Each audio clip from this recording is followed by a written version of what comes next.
the vertex formula. It's y equals a times x minus h squared plus k, where the axis of symmetry is x equals h and the vertex point is hk. So I highlighted the really important things here.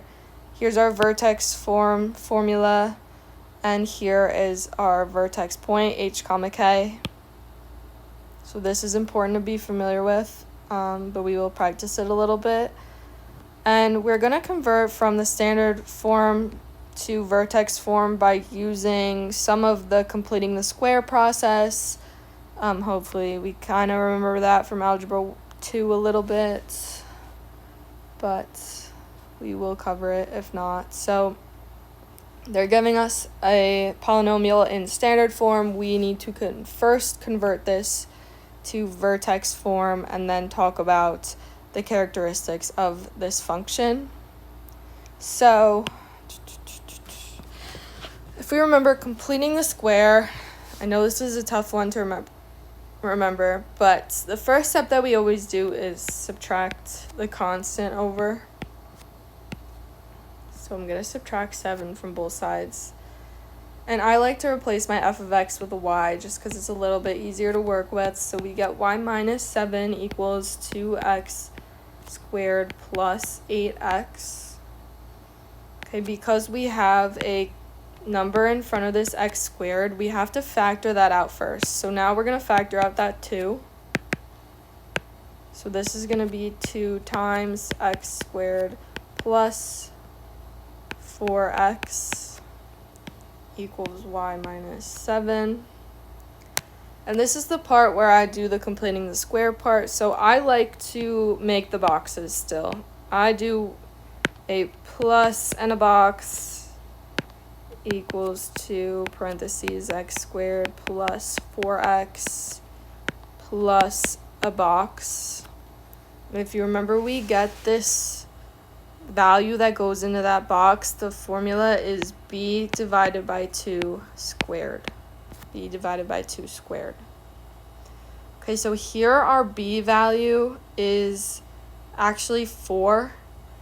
So our 4 is next to our x, so our b value is 4. So we have 4 over 2 squared. So we have 4 divided by 2 is 2 squared, which is 4. So inside our box here, hold on, I messed something up a little bit. I just want to show that these parentheses go around the box. So we factored a 2 out of this whole entire expression. So I messed that up a little bit. We want the 2 factored out of the entire thing.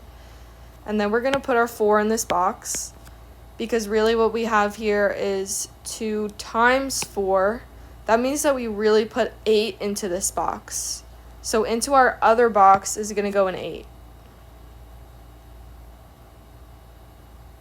A little bit confusing, but we'll do some more practice. Okay, so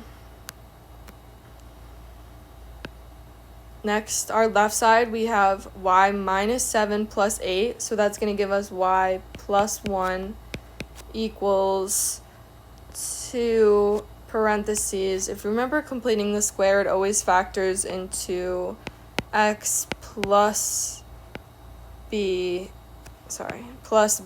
over 2 squared.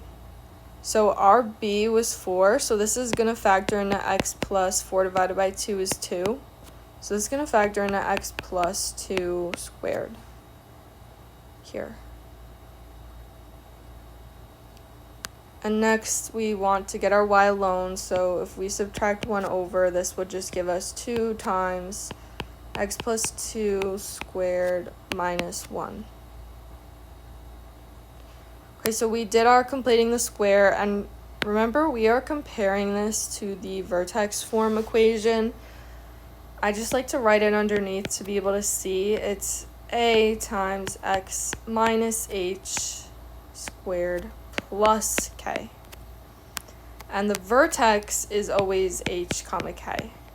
So first things first, I like to identify the vertex, h comma k. So our h value is actually -2, because ours is positive and the original is negative. That means we really had -2 in for h, which output a +2. So our h value is -2, and our k value is -1. So here's our vertex. And the other thing that we would want to identify is our dilation factor. So we have a dilation scale factor is 2. And this vertex here, this tells us we would be going, then -1 for the y value tells us we'd be going down 1, and this would be telling us we were going to the left. Our vertex would be shifting to the left 2. Okay.